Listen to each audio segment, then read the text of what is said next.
There's another very important thing that I suggest, and I've observed that just because we got married 10 years back, 5 years back, or 25 years back, or we used to love each other, we stop making investment in our relationship.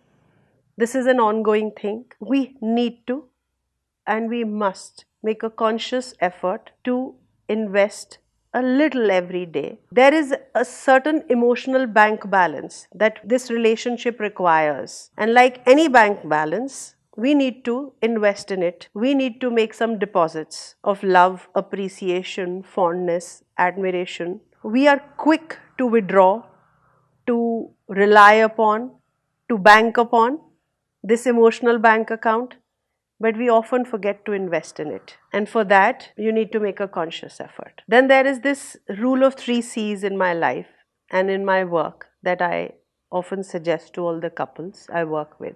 It's the 3 C's: commitment, connection, and communication. There has to be a certain level of commitment to make this relationship work and to know what it takes to make it work. There has to be endless communication about all that you face together, what you feel, what you see, what you go through in life, in everyday work with children. Sharing helps, and please work on your connection. Continue to stay connected, and that requires work. Just few rituals done for marriage or love is not enough to stay connected. A very important aspect of conflict management is how to reconnect after a fight. We are often quick to fight because this comes very spontaneously to us, but we have not learnt ever to resolve and solve a situation. There are certain tools and techniques for conflict management which you can learn from a counselor. It helps, it works.